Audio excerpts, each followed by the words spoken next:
And we are live here at Charlie's Collectible Show for their Lorcana 10K. We're here with 20 Lore Pro featuring the finals of today's tournament. We are here with Luca piloting a Ruby Amethyst list that we've seen several times, just beating out No I'm Not here to get into the finals. He was the first seed going into today's top 8, and he will be playing first against Enrique, piloting a Ruby Sapphire list, who we've also seen play many times on the 20 Lore Pro stream. Very excited to see today's results. Following the finals here today, we're going to go straight into Charlie Collectible Show's 2K tournament, and so we'll have that stream available for y'all to watch right after this.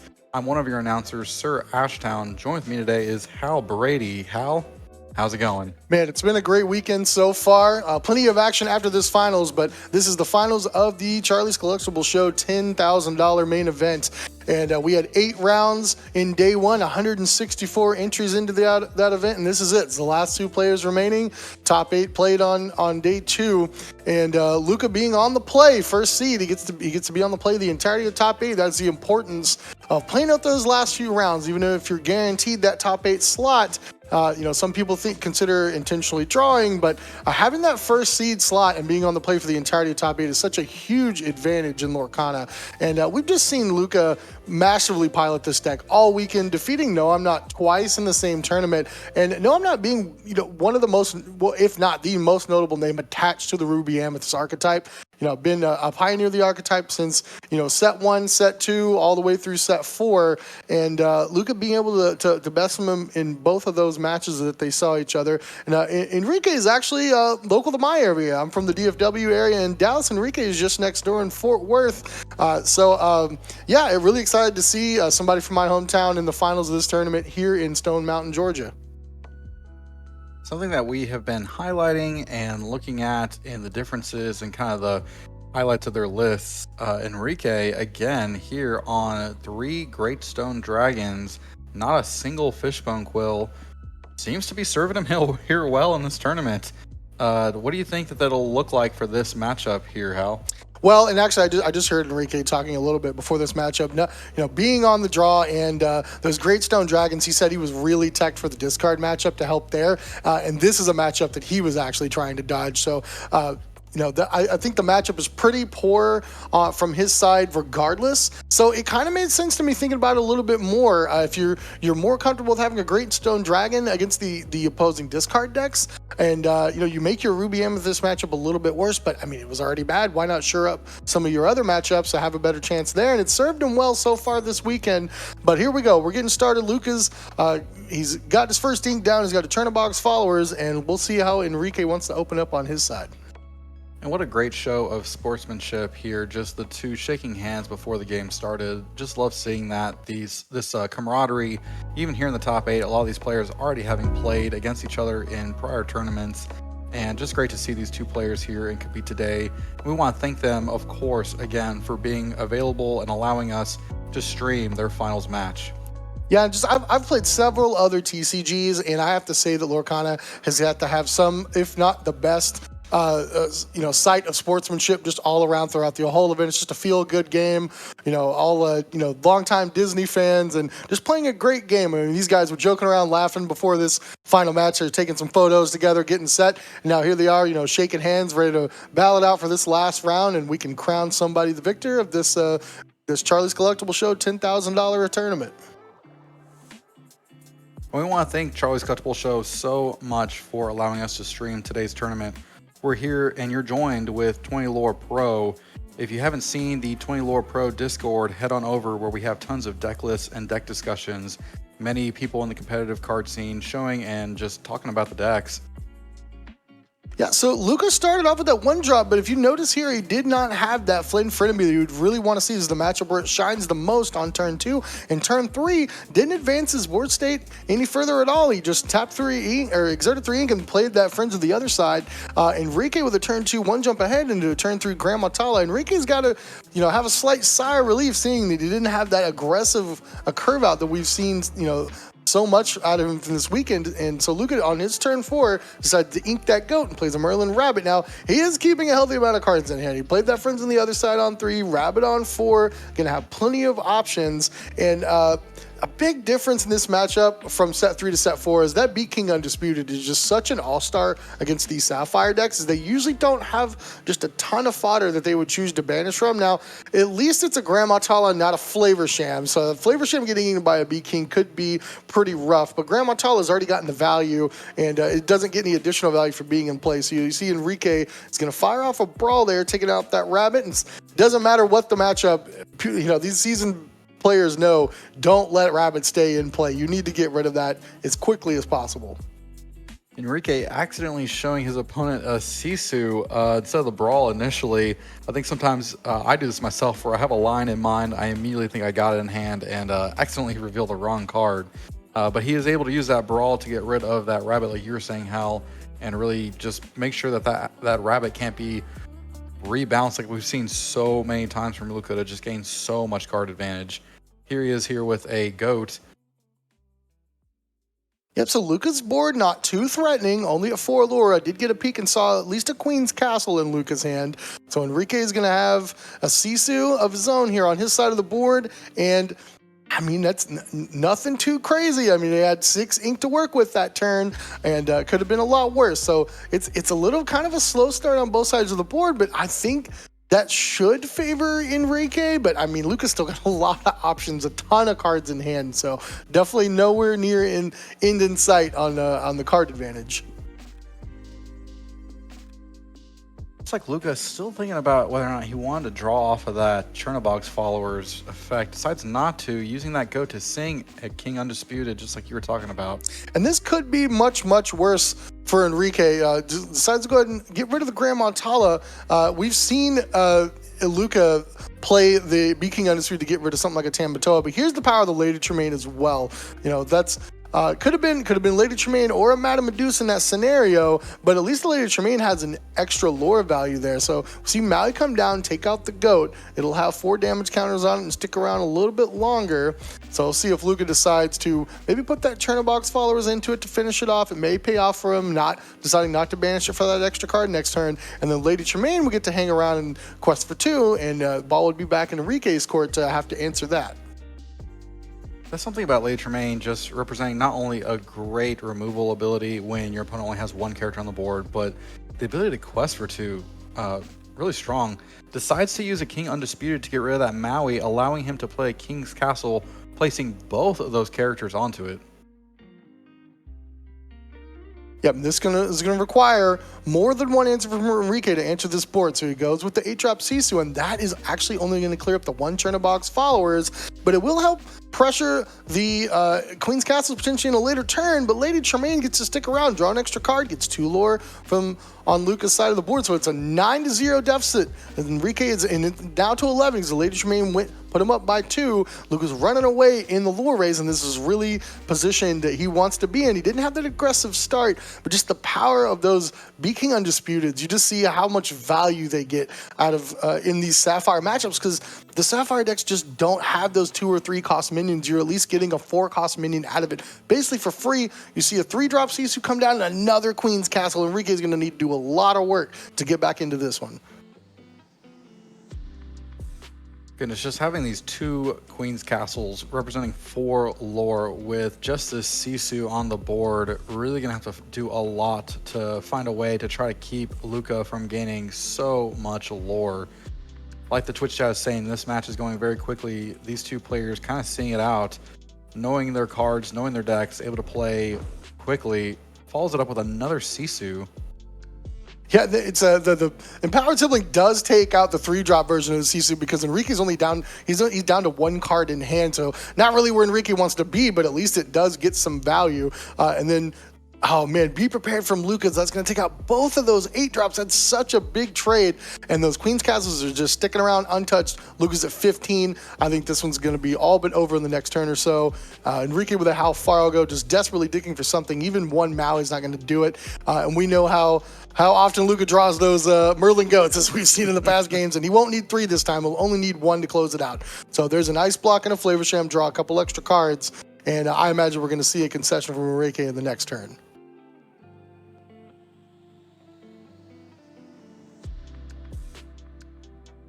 Luca here, really just with these Queen's Castles, we've seen him utilize them sometimes 3 in a turn. We saw him against No I'm Not playing Goats 3 all at once, really utilizing double of these cards to just gain so much advantage ahead. Here's Enrique with a Maui, and that's going to be it going into the first game. Luca taking it 1-0. We're going to head on here to game 2 here in the finals. You know, at least on game 2, Enrique will be on the play, but you have to think Luca didn't even have that aggressive start that he was probably really worried about. And even if he can get the game 2 out in his favor, game 3, Luca could, he'll be on the play. He could have that aggressive start. It'd be even worse. That game didn't even feel close. He didn't have the aggressive start. He had a 1-drop. He didn't have another character come into play until turn 4. So I mean, I don't know. It seems like it's just going to be this is going to be a rough matchup for Enrique, but we'll see if he can get anything done on the play for game 2. We're so excited to be here in the finals at Charlie's Collectible Show's Lorcana 10K. We want to thank all the players for coming out today. We had over 164 competitors at today's tournament. Following this finals match, we will be streaming their Lorcana 2K, which is already taking place as this feature match is going. So be looking out for that. We do have all the deck lists available for today's top 8 players over on 20lore.pro. Head on over to 20lore.pro if you'd like to see the top 8 deck lists. And I want to once again just brag on the 20lore Pro Discord. I mean, I've been following it basically since the game came out. There's so many different threads and articles just in that Discord, and just tons of different communities. They work on all these different deck lists and archetypes. You can go find like a Ruby Amethyst or Ruby Sapphire like we see here in the finals, and go find a thread from set 4. Scroll all the way to the top. There are thousands and thousands of messages. You can go back to all the way from the beginning of set 4 spoilers, where people began to brew these archetypes up and make changes and edit, and you can read through all the comments. People, do their tournament reports in there, their lines of play, their strategy, their opening hands, mulligan decisions, what have you, all their different card choices, and you can just really see how a lot of people have arrived at their current deck list and how to play. It's a lot of information. It's all free, invaluable. I use it all the time to make decisions on what decks I want to play, learn how to play different archetypes, and how I might want to, change and make small edits to the decks that I'm running.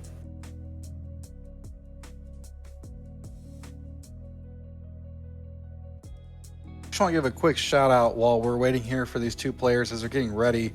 We just want to thank Nexus, who's behind the scenes today helping us with the production of today's stream. Nexus is a gaming venue located in Waco, Texas.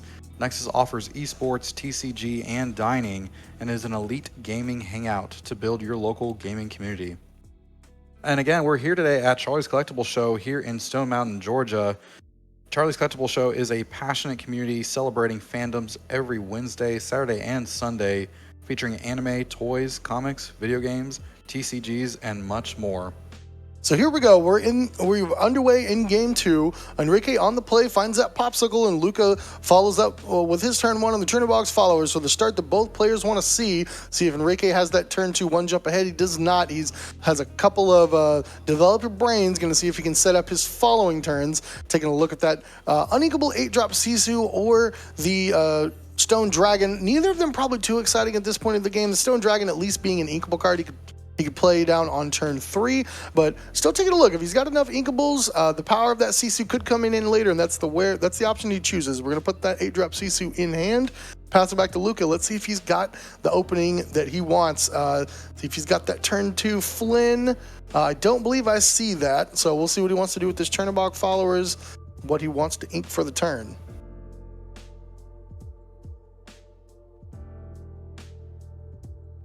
Right, so inks one of those Merlin Goats, goes in from 1 with the followers, and just upgrades it to a Madam M Snake, returning that 1-drop back to hand. So back over to Enrique. See how he wants to develop for the turn. Snake cannot be targeted by that Brawl we see in Enrique's hand, so he goes with a Sisu of his own.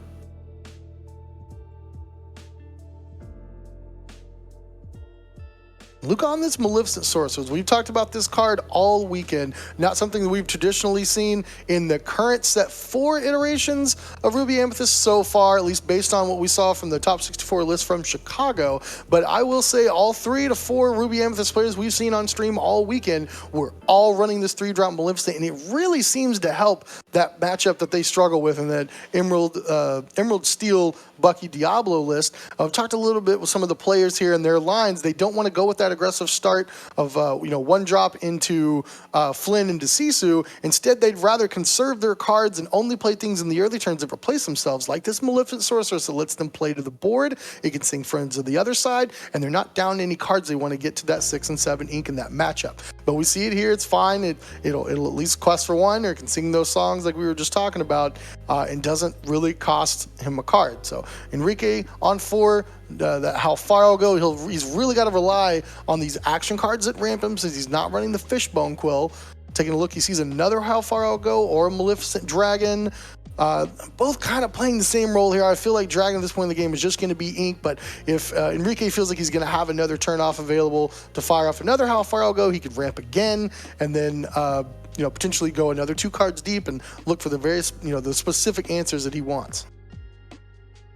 And goodness, like you were saying, how on that last turn from Luca, he was able to use that Maleficent Sorceress to sing Frenzy on the other side, but then also followed up with a great brawl onto that Flavor Sham, really preventing Enrique from getting too much of a card advantage here. Yeah, and then we see that Sisu is going to challenge into Maleficent.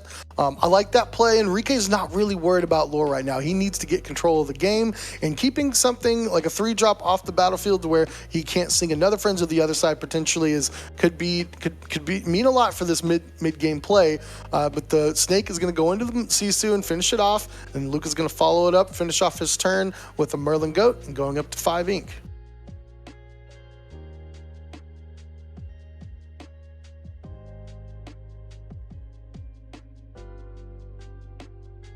Taking a look at his options, see how he can remain control in this game. One of the bigger cards that he's got to be considering is that Queen's Castle. He's got to make sure he's always got an answer ready, at the ready for one of those. And we see at least one of those in Luca's hand. So I feel like players are going to be having a mental battle. It's like, all right, when's he going to put the castle down? Am I going to have an answer for it? That's what, cost me the game in game 2.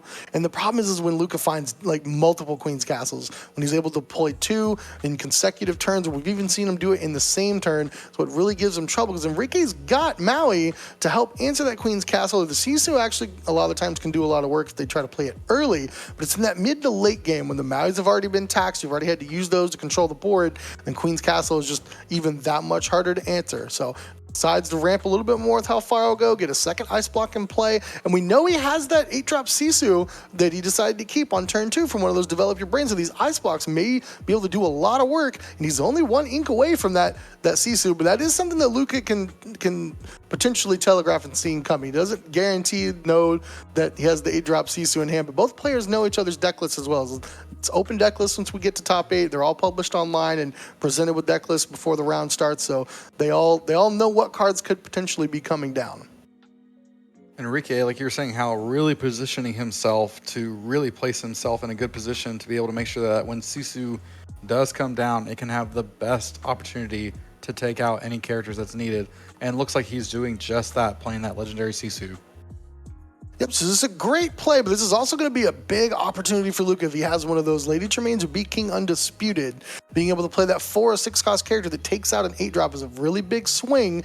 We do see the beat King Undisputed there. Lady Tremaine, I think, would have been even worse for Enrique, but still just having that 4 cost song to deal with an 8-drop. But Luca doesn't have anything to follow up with, so it's back to Enrique. It's up to him, and he draws another one of those 8-drop Sisus. Comboed with those Ice Blocks may be able to help him keep control of the board. Now, he does throw one of them down to Flavor Sham to draw 2 cards. We see another Flavor Sham drawn off of that as well. He's got a Popsicle, so that'll let him keep at least that other Ice Block around a little bit longer. Draws a Tamato off the Popsicle. Enrique may be able to get some things going here. Luca's only at 4. 4 lore to his 0, so it's not too out of control yet. Enrique here already at 8. Tamatoa very easily able to come down and maybe even a follow-up play, set up a lucky dime. We'll see what he can do here. A lot of lore opportunity for Enrique if he can help stabilize here in the next couple of turns. So Luca on 6 ink, he's pretty much got access to be able to play anything in his deck. He goes with a Hardcats Friend to the other side. Saw Maui, does have a Brawl. This Brawl is almost definitely going to take out that Flavor Sham. We don't want Enrique just keep freely drawing 2 extra cards a turn. Flynn going to get inks and still an empty board on Luca's side, but he's doing a great job of keeping control of Enrique's board as well.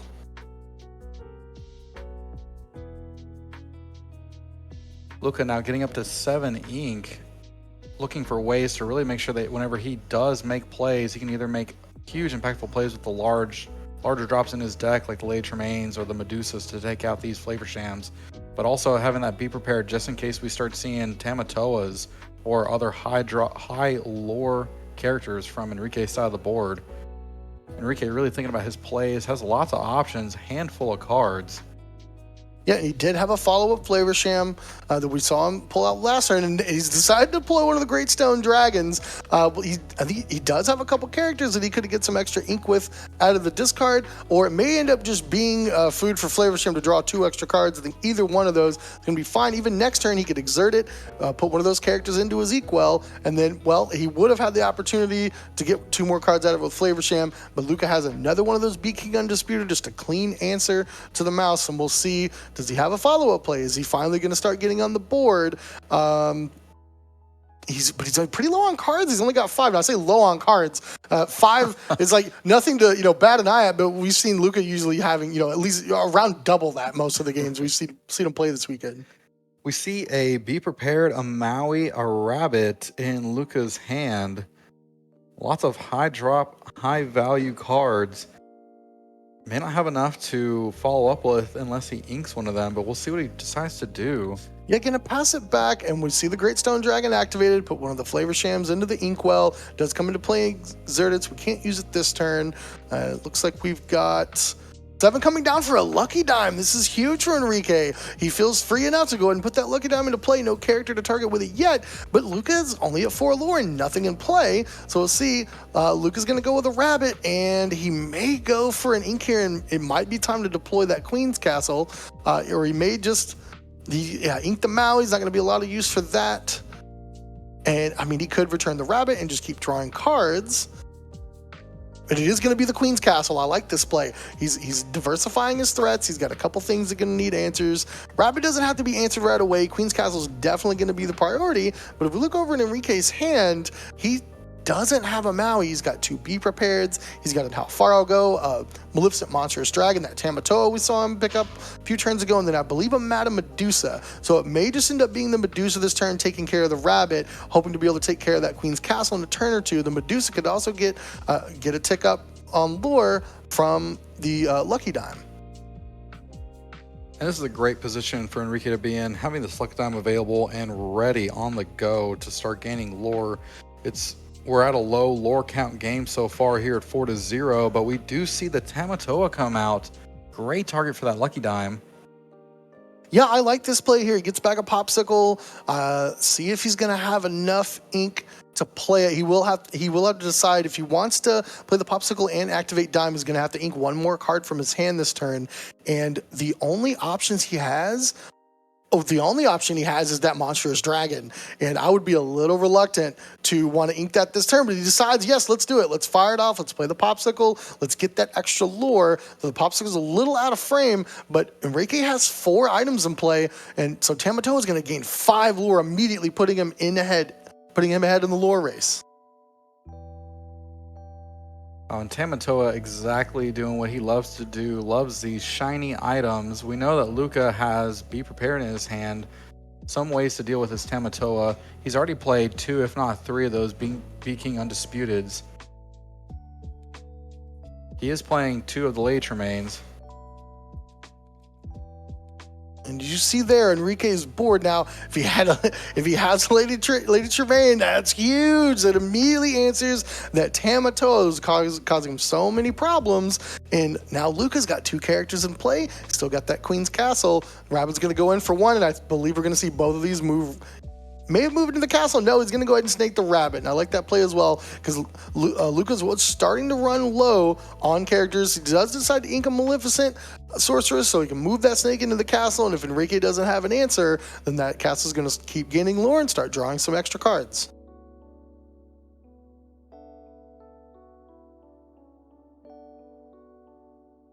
Snake on the castle too, just able to make sure that your higher quest character, which is the Lady Tremaine here, most likely want to get taken out. Oh my goodness, but here is a double play of Madame Medusa, counting up to make sure he did have enough. And he does have 12, able to double play and remove all of Luca's board with Madame Medusa. Yep, so again, Enrique, no Fishbone Quill in his 60, but that the Great Stone Dragon, not particularly strong in this matchup traditionally, but it has gotten him a couple extra ink, and that allowed him to get up to 12 to double Madame Medusa in the same turn. But Luca fires back with a Be Prepared. Queen's Castle still unscathed, still gaining him 2 lore a turn.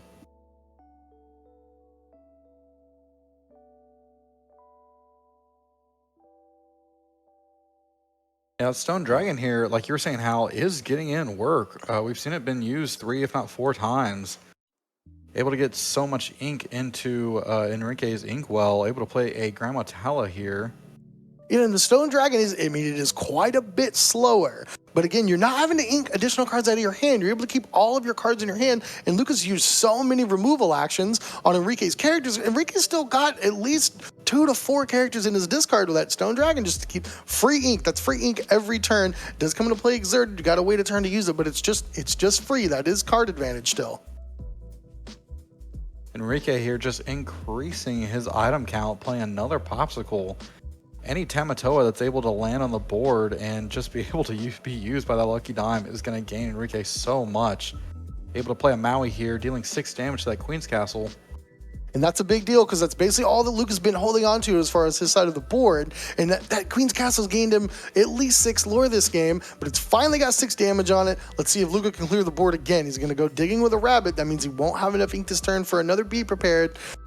Even if he has an answer for the Maui, you'd have to answer the Grammatala as well, or else that Queen's Castle is only going to survive until Enrique's next turn.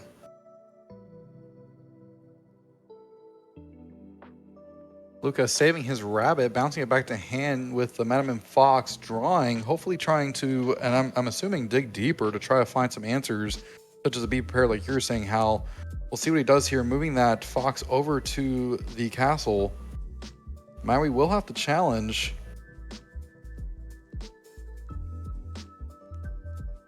And the Fox alone is not going to be enough to take out the Maui on its own. So if Enrique is able to keep the Maui as well, then the Maui can finish off the castle, and then the Tala is free to sing a song if they'd like, or quest, or whatever you want to do with it.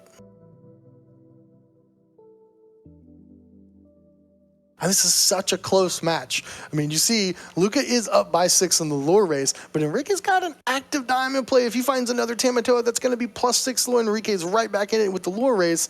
This is anybody's game.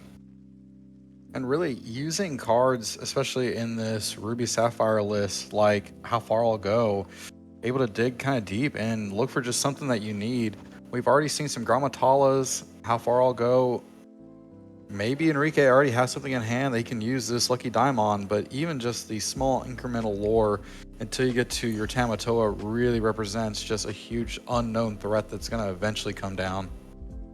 So we pass it back. That Queen's Castle is not long for this world. It is going to see banished by one of these characters from Enrique's side. Great Stone Dragon again. It's getting Enrique's just ink up for free. He's up to 15 ink.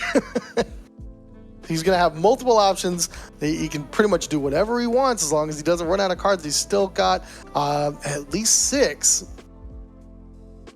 A lot of different options. Got to figure it out. We know can deal with the Queen's Castle. Just going to be a Fox left that can only potentially quest for 1. And probably just figuring out the best way to gain a bunch of additional lore. And he finds a second Lucky Dime. So the Grandma Tala is, believe he's going to quest for 1, going up to 6. See if he wants to add anything else to the board, or just, activate 2 Lucky Dimes. He would get 3 lore this turn out of that Grandma Tala. Goes 4, he's going to do another How Far I'll Go. Goodness, 2 dimes representing so much lore that could be gained here. Even on those 2 questing cards that Enrique has in his deck, like Sisu or Maleficent Dragon, even a large Sisu, I mean, gaining 6, double activating your lucky dimes, huge lore advantage that can be presented by these 2 dimes now. Yeah, and he saw, I'm not sure what the second card was, at least one of them was a Grandma Tala, but he inked the unknown card and off of the How Far All Goes ability, and then just went ahead and immediately inked that Grandma Tala to go up to 4 available just to get the double lucky dime activation. And yeah, I mean, that's going to be a lot for Luca to have to close out. He finds double Queen's Castle. That's the 3rd one we've seen this game, but there is still an active Maui in play, and he doesn't have an answer for it. Maui won't be able to cleanly take one out, but I mean, if he doesn't clear one of those out this turn with a second Maui, that could put Luca up to 15. This is still anybody's game, which is crazy to think with Enrique's got 2 lucky dimes on the field. Yeah, these 2 just Queen's Castles, I mean, Maui able to deal 6 damage to 1, but you're going to go up by 4 on your next turn. I mean, Luca needing to find some ways to try to deal with whatever character that Enrique is able to play this turn. With all the ink in Enrique's inkwell, most likely looking at some double plays here. And that's a lot of ink exerted, exactly all of it. Oh my goodness, so there's a Sisu double activate, that's +6. Double Maui to take out one of the castles. Okay, I think Enrique is going to be able to pull this one out. Luca going to 15 could have been a little scary, but now he's only going to go up to 13. Those Mauis don't have any damage on them. Enrique's threatening game next turn if he doesn't have an answer for that Sisu. So unless Luca's got like a Be Prepared, he's going to go fishing with Friends of the Other Side. One card was the Chernobox Followers, and the second card hiding it a little bit, holding it close. I imagine a Be Prepared would have been fired off immediately. Not really enough ink to keep digging too far. Plays another Friends on the Other Side. 5 ink left. That is going to be game. Enrique sures it up game 2.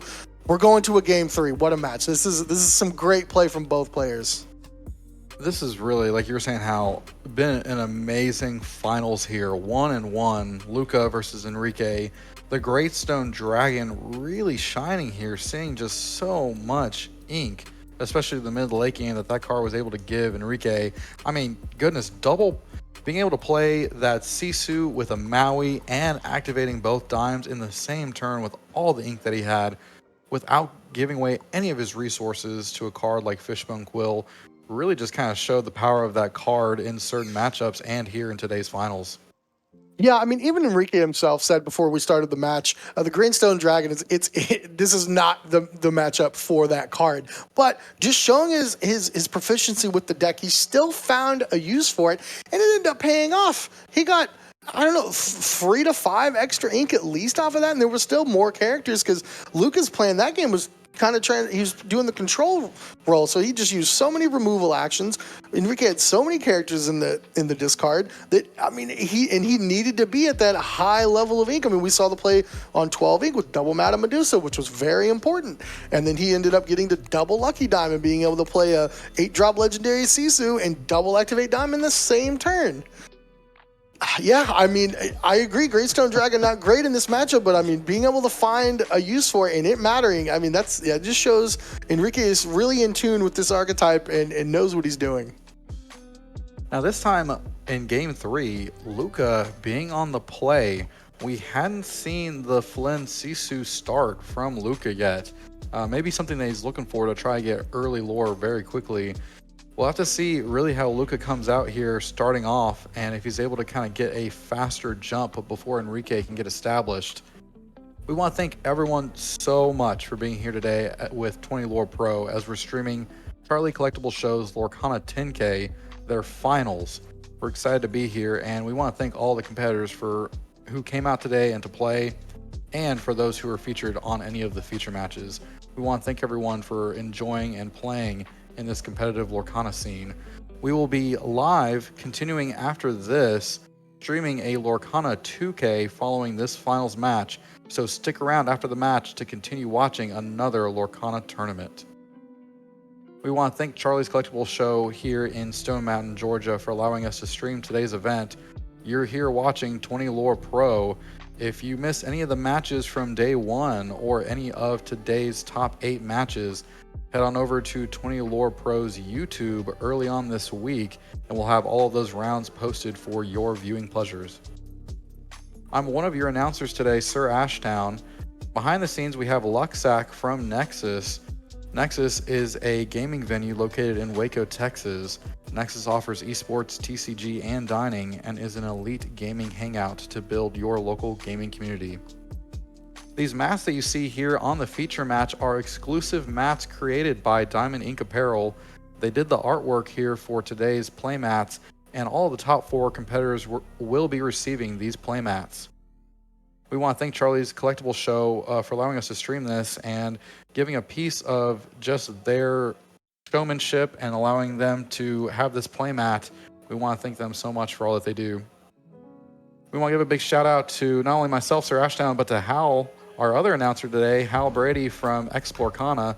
Thank you so much for being here today, Hal, and for your amazing announcing. It's been a pleasure to be here. It's been a blast. It's been a great weekend. Lorcana is alive and well. And here we go. Game 3 of the finals. Charlie's Collectible Show, $10,000 main event. And don't forget, don't go anywhere. We're going to cover the 2K following immediately after. Players are starting up. Luca's on the play, and he finally has the draw. He has the Flynn Rider on 2. See if he'll have that Sisu on turn 3. Enrique starting off strong with the Popsicle.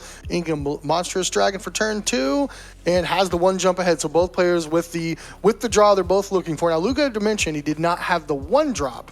So not the perfect draw, but still has that Flynn. Turn 3. We'll see a Maleficent. So it's not the Sisu, but it does replace itself. So unless Enrique gets a character on the board, then that Flynn could potentially start gaining the 3 free lore. And it did already gain him 3 from last turn because Enrique didn't have an answer for it on his turn 2. So he's already up to 4 lore. If Enrique doesn't have a 4 drop, and even something like Flavor Sham's not going to stop it, he'd actually might want a Grandma Tala here because at least that would stop the free lore. And I don't think he has one. Yeah, it's just to develop your brain, and there's not going to be any 2 or 3 drops. I mean, he could find a Brawl, but we saw from the develop your brain, he did not find it unless he already had one in his hand. Oh, he has to ink. He inked a Grandma Tala. That's right. Yeah, he did. But he did have the Brawl. Okay, so that's going to slow Luca down just a little bit. So the Maleficent can now sing Friends of the Other Side or Quest for 2, but let's see if Luca has the Queen. I already see the Queen's Castle. Does he decide... Is it time to slam it down, or we're just going to try to curve out? Otherwise, he's got a rabbit he could choose. Maui could come down on Enrique's side if he does decide to go with the castle, but that'll only be 6 damage into it. It would not be able to clear it. But Luca's going to go with the rabbit this turn. He's going to slow it down a little bit. Let's make sure we don't run out of cards. And then Maleficent's going to sing the Friends of the Other Side, draw 2 more cards. That's 3 additional cards for the turn. Back over to Enrique.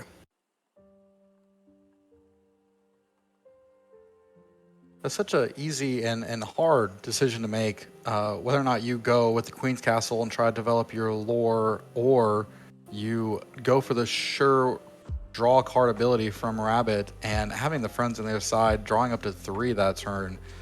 Sometimes, like we've seen, Luca here in this tournament has shown patience and quick decision-making ability with these tough choices, and Luca opting at that point to fill up his hand, which we see so many cards represented for Luca.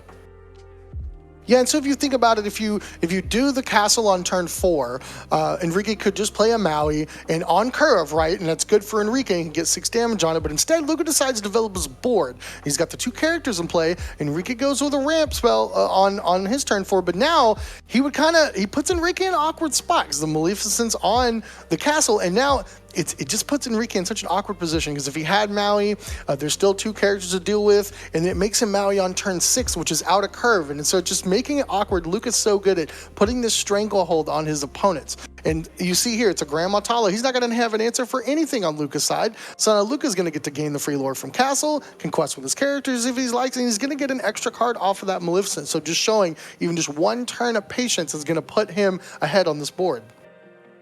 And now, like you're saying, how he played the Queen's Castle the following turn, is able to move a character over onto it and draw off of it during the start of his turn, playing this King Undisputed to make sure that the board's clear. Yeah, and that was sung by Rabbit. Didn't cost Luca any ink. And there's a second Queen's Castle. So the Rabbits is going to move over to the second castle. He's got 2 castles, 1 character on each. The threats are so diversified. I don't know if this game's going to last too many more turns. Yeah, and Enrique having to spend his turn again, just hard casting another How Far I'll Go. Gets to take a look at a couple more cards, gets an extra ink, another Popsicle. I mean, Luca's going to gain minimum of 6 lore this next turn. He's going to draw 3 cards for the turn as well.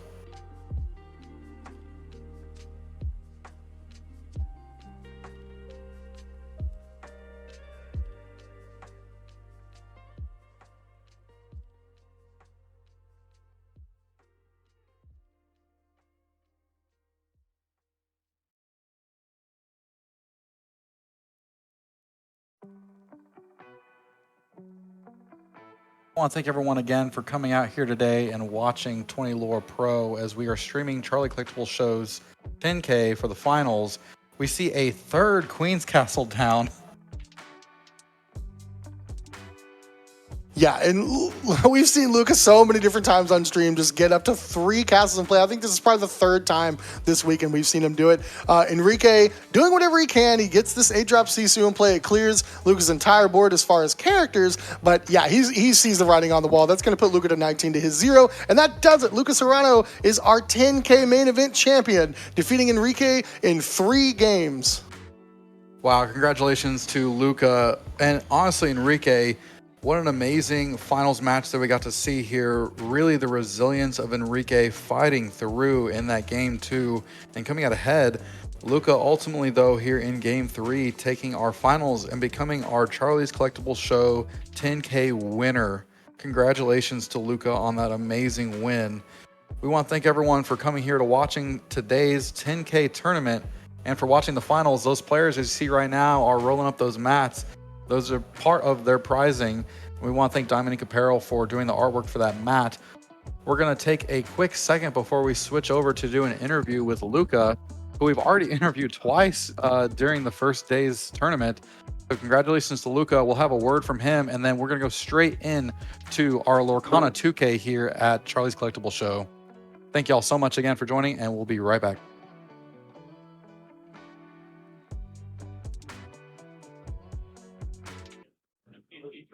All right, we are here with our Charlie's Collectible Show 10K winner, Luca. I know we've had you on camera all weekend. We've interviewed you already several times, but congratulations. How does it feel to be the winner? It feels really good. I'm really happy I won. I had a tough decision on like maybe splitting with my friend Kendall in top 4, but I ended up wanting to just play it out, go for the win, and here I am now. I love to see it. I know a lot of people in the community, especially on the competitive side, are always complaining about people splitting. So just to set the record straight, there were no splits. Luca is the clear winner and taking home the maximum grand prize. I'm sure we've picked your brain already several times about your card choices and your deck choices, but a lot of people in chat, especially in the finals, were wondering, how many times did you face the Emerald Steel Bucky list this weekend? So I played it no times because it was not in my bracket. I was in an undefeated bracket. And they were all X1s because they all played each other and they crisscrossed. There was one undefeated Bucky player, and I managed to dodge him round 5. And then there was also another Bucky player that had a draw, so I couldn't play against him either. So I wasn't able to play against any because there weren't any there. And Fair I'm enough. glad I did. I'm very glad that I did not. Fair enough. Well, after it's all said and done, you're the champion. I mean, going forward, as of today, is there any changes you would make to your deck? Not at all. No, like maybe go to 61 cards and play 3 Tremaine, but probably not. I think there's a lot of uninkables, and I would just like to stay at low uninkables. Fair enough. Well, congratulations again. We watched you play phenomenally all weekend. And thanks again. Congratulations to our champion. And we're going to move on to the 2K tournament. We'll have coverage of that. And yeah, congrats again, man.